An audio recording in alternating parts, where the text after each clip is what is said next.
pessoal, começando aqui o Fuja do MacFlu. Basicamente eu vou fazer uma parte, o Pedro vai fazer outra, mas basicamente só relembrando, acho que vocês já pegaram mais ou menos das duas primeiras provas, mas as provas de MacFlu geralmente tem 3 questões com temas bem definidos, né? Uma delas é a quantidade de movimento, então a parte da final de análise integral, aí a análise diferencial, então Navier-Stokes, e a terceira é o laboratório, que é singularidades e problemas, né? Então a gente vai fazer meio que uma parte para cada um. Eu vou começar aqui com a parte de quantidade de movimento, que geralmente é a questão 1, mas pode variar, né? E fiz aqui um resuminho teórico, daí a gente passa para resolver uma ou duas questões, dependendo do tempo. E vamos lá. Então, um resuminho teórico. A parte difícil aqui da quantidade de movimento é que, para fazer os exercícios, ela envolve todo o resto da matéria de análise integral. Então, eu tenho que fazer um resuminho de tudo, desde a D2 também, para relembrar e garantir aqui que estamos na mesma página. Né? Mas a primeira parte aqui é relembrar a diferença aqui entre o sistema e o volume de controle, que é o que começa essa parte, né? Porque isso é bastante importante nos fluidos para a gente definir como é que a gente vai analisar os nossos problemas, né? Então, o sistema é uma quantidade de massa, então eu estou falando aqui de massa, eu fiz esse aqui, né? Estou falando de massa, e o volume de controle eu estou falando de um volume, um espaço definido. Né? E a diferença de analisar um ou outro é que no sistema, para fazer uma análise, eu vou considerar um sistema, eu defino um sistema que eu quero analisar. Eu estou definindo uma certa quantidade de massa e eu tenho que acompanhar essa massa ao longo mesmo se ela se mexer, eu tenho que acompanhar. Então imagina aqui uma quantidade de água, por exemplo, se ela se mexer para cá, eu continuo acompanhando essa água e vendo como é que suas propriedades variam. No volume de controle, eu posso fazer diferente. Eu defino aqui um espaço, então eu posso definir, por exemplo, isso não funcionou. Defino aqui um certo espaço com um volume de controle, como se eu botasse uma câmera aqui e eu vejo como é que as propriedades variam nesse espaço. E essa é a grande diferença. Só para garantir, né, deixar claro, imagina, por exemplo, que você está com um sensor de velocidade para carro mesmo. Você vai lá, uma análise de sistema, você, por exemplo, você escolhe um carro no trânsito e você fica acompanhando ele, vendo como é que a velocidade dele está variando. Uma análise de volume de controle seria eu ficar parado aqui, os carros vão passando e eu vou vendo a velocidade deles um por um. Né? No caso, eu estou escolhendo a propriedade de velocidade, mas imagine que o meu sensor pode ser de qualquer propriedade. E uma propriedade qualquer N, extensiva, quando eu divido pela massa, eu tenho a versão Nzinho, que é a versão intensiva. A gente tem esse teorema do transporte de Reynolds, que é basicamente uma maneira de eu avaliar como essa propriedade varia dentro de um sistema, fazendo uma análise por volume de controle. O que é importante porque, se a gente está falando de fluidos, é muito mais fácil botar uma câmera aqui e avaliar como é que isso varia, do que eu acompanhar uma certa massa de fluido. Né? É meio inviável eu pegar uma partícula de água e acompanhar ela. Não é como é, mas é difícil. É mais fácil eu ter análise por volume de controle. Por isso, o teorema de transporte de Reynolds nos ajuda, porque eu vou escolher uma propriedade e vou ver como é, vou fazer uma análise pelo volume de controle e eu vou ter a resposta que eu quero, como é que varia. E esse teorema basicamente diz que a variação de uma propriedade num sistema é a sua variação no tempo, dentro de um volume de controle, então tem aqui um ΔT, então no tempo de um volume de controle dessa propriedade na certa quantidade que ela tem. Isso aqui basicamente vai acabar me gerando a massa. Então isso aqui é basicamente a quantidade, quanto que isso aqui varia no tempo, dentro do meu volume de controle. Isso daqui é o meu fluxo, então minha taxa líquida da propriedade. Então quanto que ela varia dentro da minha superfície, quanto que ela saindo aqui pelas saídas, quando ela entrando aqui, como que ela está afetando a variação da massa nesse volume de controle. A grande questão aqui é que quando o sistema for permanente, eu posso cortar isso daqui para avaliar bastante essa parte, mas eu vou falar aqui melhor. Então, isso aqui é uma propriedade qualquer, e basicamente o que eu faço, eu escolho uma propriedade e aplico ela. Então, por exemplo, se eu escolho a massa, e aplico no transporte de Reynolds, massa dividido por massa é 1, então em vez de Nzinho aqui eu tenho 1, e aqui eu estou vendo a variação da massa. E a variação da massa no sistema, como o sistema é uma massa, a variação de massa no sistema vai ser sempre zero. E daí basta analisar essa parte aqui, e isso daqui entrada aqui. Então eu tenho a variação de massa no volume de controle, o quanto que ela varia no tempo.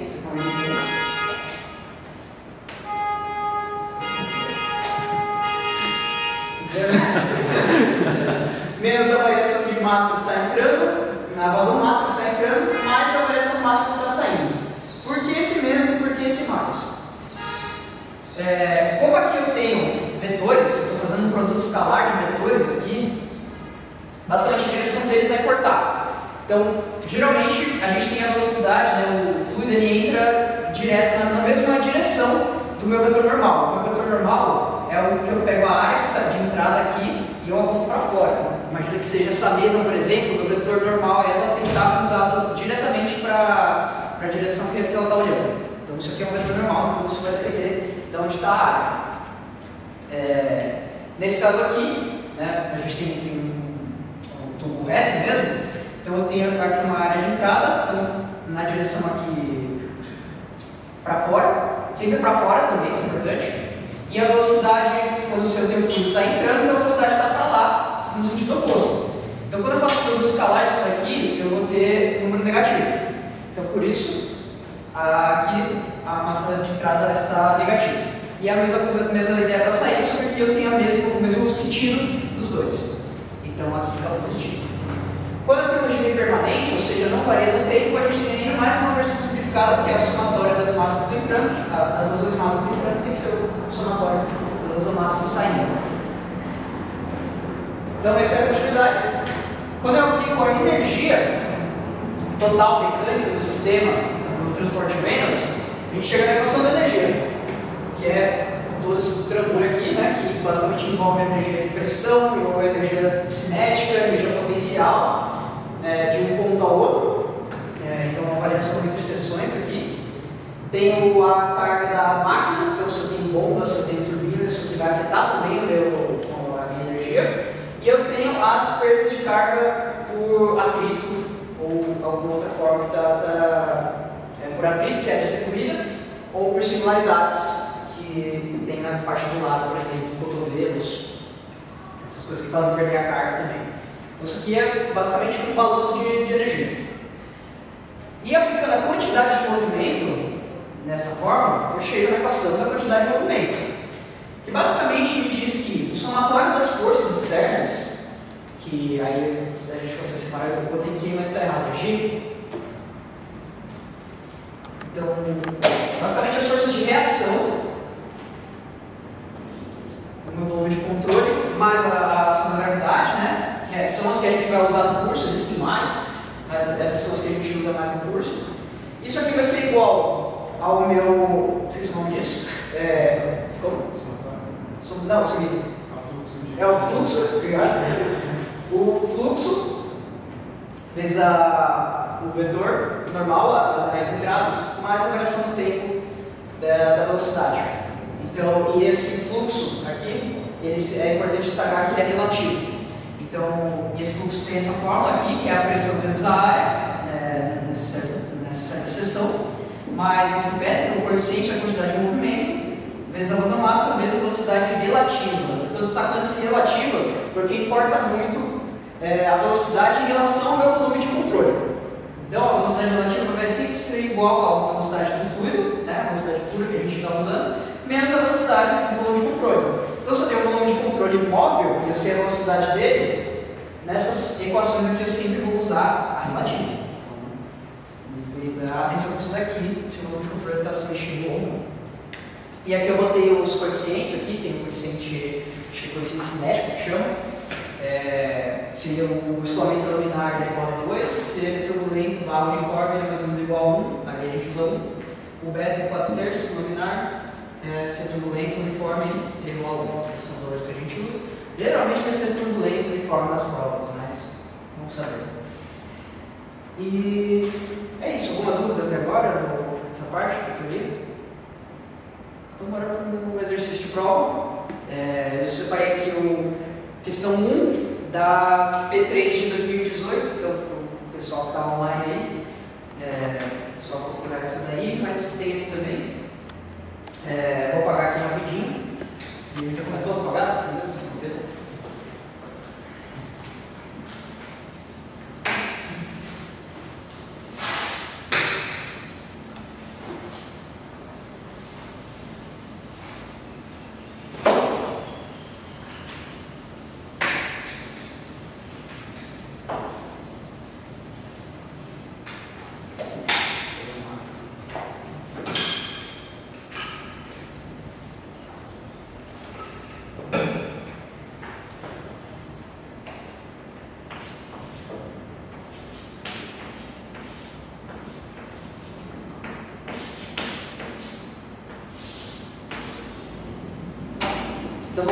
começar lendo o exercício aqui por cima, depois a gente vai pegando as informações. Então, no trecho de uma instalação hidráulica, compreendida entre as seções A e B, indicadas na figura, e que contém um cotovelo, escoa a água a 20 graus Celsius, que tem o apoio, a viscosidade cinemática, com uma vazão de 8 litros por segundo de A para B. Esse trecho está montado sobre um plano horizontal, então é importante essa informação. Significa que aqui ele está mostrando subindo, né? Mas não é isso. Quando eu estou falando que está montado sobre um plano horizontal, significa que o meu cotovelo está bem aqui. Então ele está desse jeito aqui, sobre uma mesa, e ele está virado dessa forma.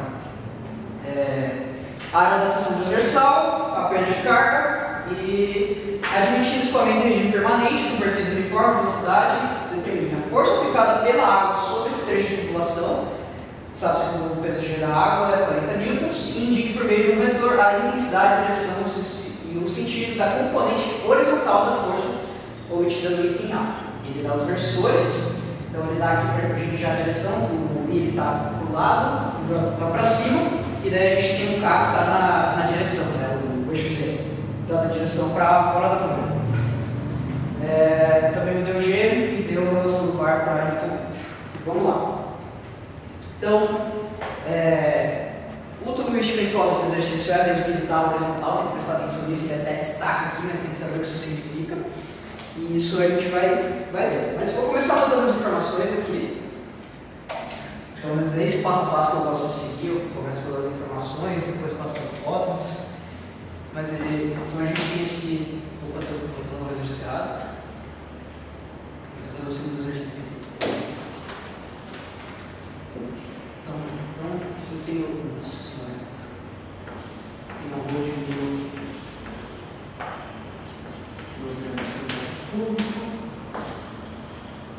Velocidade cinemática. 6. Segundo. Temos aqui de 8 litros por segundo. Eu já gosto de inverter quando eu anoto aqui. Para a unidade que eu vou usar. Que o sistema internacional era metros por segundo, então todas as nossas contas são metros por segundo. Como ele deu aqui o plano horizontal, eu vou colocar aqui também que o ZNA é igual ao ZNB. Vou colocar aqui mesmo. Tem uma área de 0,002 metros quadrados. Me deu a perda de carga também. Então, H entre A e B. Ele fala que 1 metro de coluna A, coluna de água, 1 metro. Então a nossa equação da energia ela está em metros, pelo menos no formulário. Ela é dada em metros, dá para ser informada de pressão também, mas estou falando de metros, vamos dar metro. E eu posso botar de C. E eu tenho a pressão em A também, que não deu explicitamente, mas está aqui na figura. Medida relativa, né, do manômetro. 0,2 bar, ele deu a conversão para bar. Então eu já vou botar aqui 0,2 bar. Em Pascal, que é a unidade que eu uso, 2 vezes 10 a quarta. Pascal. Mais alguma coisa? 10 metros por segundo. Tem todas as informações. Agora eu vou passar para as hipóteses que eu vou usar. Não são muitas e elas já estão bem claras aí no exercício. Mas eu gosto sempre de colocar para mostrar quais são as significações que eu vou fazer. Então, o regime permanente, você já fala no enunciado. Regime permanente.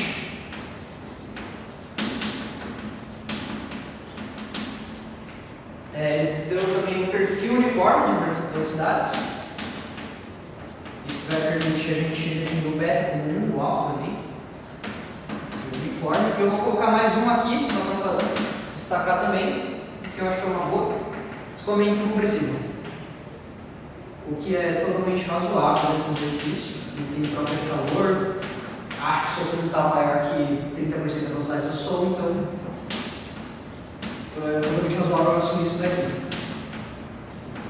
Eu estou falando basicamente que a massa específica não vai mudar no escoamento. Então beleza, vamos lá, já conta bem. Na A, ele pede simplesmente a força aplicada E atenção aqui, força aplicada pela água sobre esse trecho da tubulação. Isso é uma pegadinha assim que acontece bastante nos exercícios de quantidade de movimento, que é em quem está sendo aplicada essa força.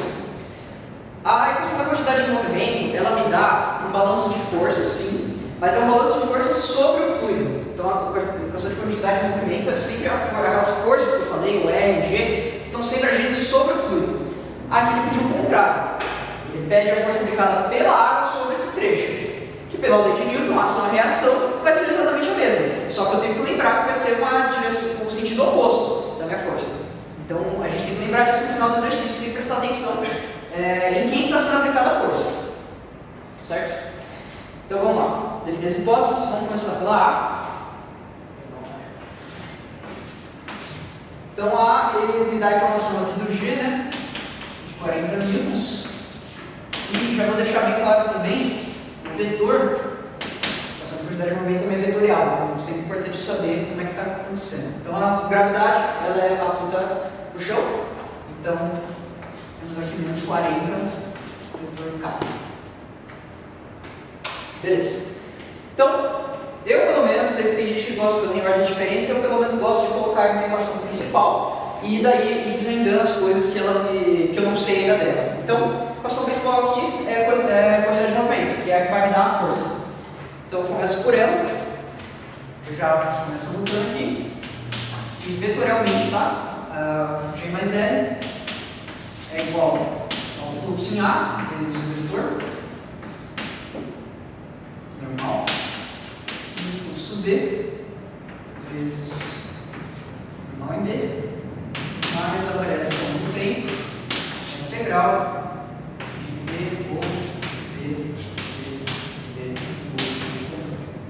Como o escoamento é permanente, eu destaquei isso aqui nas minhas hipóteses, eu já posso vir aqui e importar isso aqui. Que a variação não tem variação no tempo.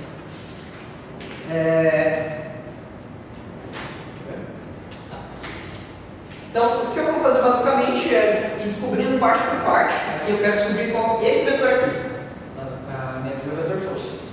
E em cada direção ele vai ser diferente.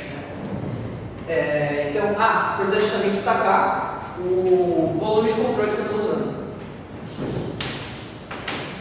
Como aqui está mais tranquilo de definir, esse DT no outro exercício vai ser bem diferente, mas é sempre importante definir o volume de controle. Aqui é tranquilo, a gente vai usar só um, né? Mas tem exercícios que pedem para você ir fazendo por partes. Você tem que ir definindo o seu volume de controle e mostrar em que parte você está analisando, né?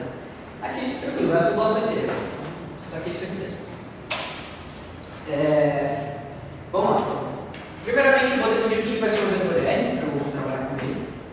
Então, isso aqui vai ter uma RX na direção de X, mais uma Y na direção de J, mais uma Z na direção K. E basicamente o que eu quero fazer é colocar um desses que eu vou ter o vetor que eu quero.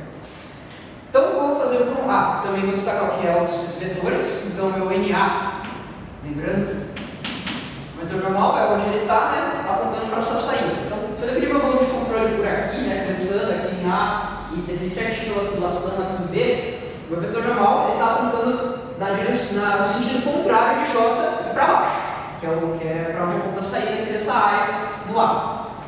Então, esse meu vetor aqui é menos J. Ele é sempre unitário também, então é mais saber qual que é a direção dele, a direção sentido. O vetor NB, ele também aqui, então a saída de B, está na mesma direção do I e tem o mesmo tamanho que ele, vetor unitário. Então, o NB é o lixo. Importante isso para a gente fazer essa parte vetorial. Beleza, agora eu começo efetivamente as partes.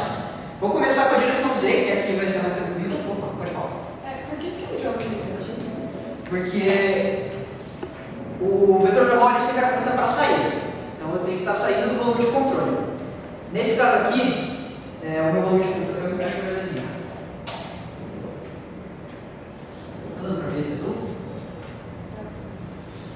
Está dando um negócio assim, né? Não está tão preciso, não. Então aqui está a minha seção A e aqui está a minha seção B. O volume de controle que eu estou tentando falar aqui aqui é isso aqui. É isso que eu estou analisando. E eu quero ver quais são as saídas e entradas aqui possíveis. E por onde ele pode entrar no modelo de controle e por onde ele pode sair. Aqui em A, tem a tubulação, e aqui em B. Eu venho nele aqui e eu tenho que apontar para fora o movimento normal. Então para fora está aqui. Esse é o meu mini A. Mas o J está para cima. Essa é a direção de J já definida pelo exercício. E o J é um vetor unitário, o vetor normal também é um vetor unitário, só que está em sentido oposto. Então ele tem valor de menos J. Beleza? E por esse mesmo motivo, né, só que está aqui o NB. E ele me dá um exercício que une essa direção também. Então, por isso é positivo. Então vamos lá, vamos começar a destrinchar as direções. Então, começando pela direção Z. Vou anotar aqui, então, na direção Z, ou seja, estou falando das coisas que são multiplicadas pelo versor, eu estava falando vetor versor, no versor K, a gente tem o G, então tem aqui menos 40. É só pegar a componente K de cada coisa. Então, menos 40 mais aqui mais RZ. Isso aqui eu já descobri. Aí eu vou anotar só para a gente ficar vendo, né? Mas fluxo em A. O NA não tem nenhuma componente em K. Então isso aqui vai ser multiplicado por zero. E o fluxo em B também não tem nada em K. Então multiplica também por zero. Sempre essa multiplicação que eu estou fazendo, tá? Então, isso aqui, zero, eu passo o menos 40 para lá, eu tenho que o meu RZ é igual a mais 40 minutos. Já descobri uma coisa. Posso apagar essa parte aqui?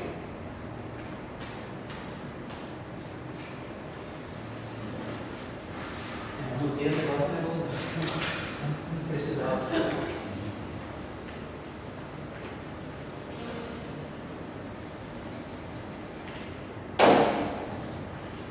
O próximo que eu vou fazer aqui é a direção Y.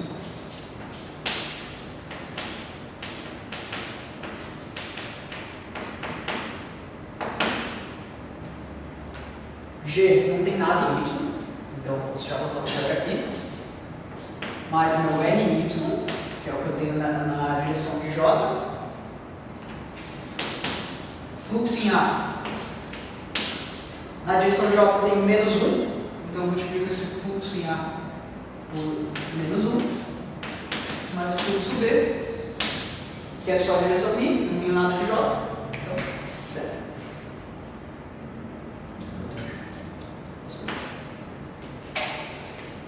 E o fluxo é aquela fórmula lá que eu apaguei, mas basicamente o ciclo é Y é igual, já vou botar esse menos 1 aqui, e é a pressão em A, vezes a área em A, mais o beta em A, vezes vazão máxima em A e velocidade relativa. O meu volume de controle aqui, tudo bem que é fixo, então não tem velocidade, então a velocidade já é direta aqui, né? Velocidade em A. Então, o Y é menos isso. Preciso de alguns valores aqui. PA eu tenho, a área também tenho, ele me deu. Eu preciso do beta, da vazão máxima e da velocidade. O beta, como a gente já sabe que é turbulento, o beta em A é 1. Vazão máxima.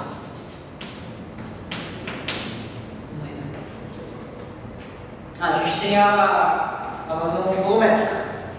E temos o corpo. Então a gente consegue calcular pela relação das duas vazões, né? A vazão máxima com a volumétrica, ou vezes Q. Isso aqui então é 1000 vezes 0,008, então temos 8 kg por segundo. Tudo bem? Velocidade. Como a gente tem a vazão volumétrica, a gente tem a área, a gente também consegue calcular a velocidade disso que é média, né? Como o escoamento é uniforme, isso também me ajuda porque eu posso basicamente definir que a velocidade média é a velocidade do todo o perfil do meu tubo. Também é importante esse assumir isso daí. Então a velocidade em A é Q sobre A. Tá? Porque o que é a velocidade vezes a área, então Q sobre A. Então isso aqui é 0,008 sobre 0,002. Isso aqui está 4 metros por segundo. Tudo bem? Isso aqui? Então, já tenho tudo que eu preciso para o RY. É só botar esses valores aqui. Minha pressão aqui, né? 2 vezes 10 a quarta Pascal. E a área, eu coloquei 0,002. Então, meu RY é menos 2 vezes 10 a quarta vezes 2 vezes 10 a menos 3 aqui. 2 vezes 10 a menos 3. Aqui é minha área, mais 1 vezes 8 vezes 4. Isso aqui dá menos 72 minutos. Então está na direção para baixo. No sentido para baixo. Então esse é o meu eixo. Falta o RX. Posso apagar essa parte aqui? Tá? Tudo bem aqui, gente? Eu nem falando ainda.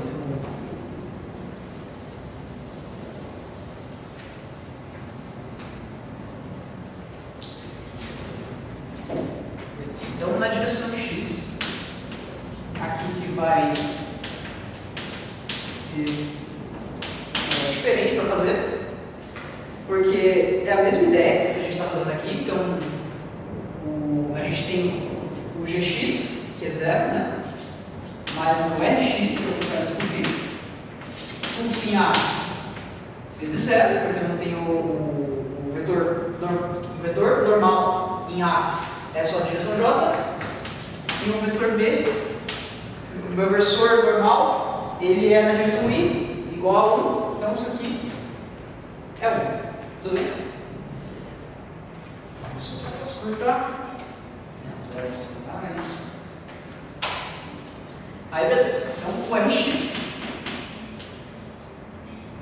ele vai ser igual a simplesmente o meu fluxo dele, que é PB, B mais beta D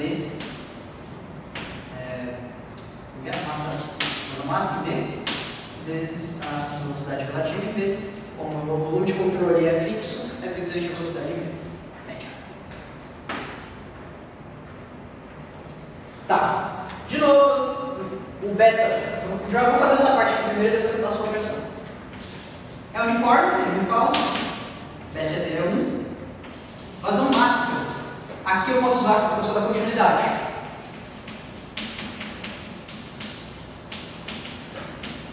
Então eu posso calcular também, porque ele já me deu aquela vazão, ele fala de A para B, ou seja, isso por todo esse escoamento, a gente tem aquela vazão volumétrica. Posso calcular, mas só para destacar, posso usar também a continuidade, que vai ser igual a A, né? Que é o que está saindo, sendo igual a tudo que está entrando. Então, isso aqui é 8 kg por segundo. E também pela continuidade, ou simplesmente igualando aqui o QD e QA, como a área é a mesma, então isso aqui me dá, vou colocar assim, né? O VD vezes a área, igual a VA vezes a área é a mesma, dos dois pontos, então eu descubro que a velocidade é a mesma dos dois.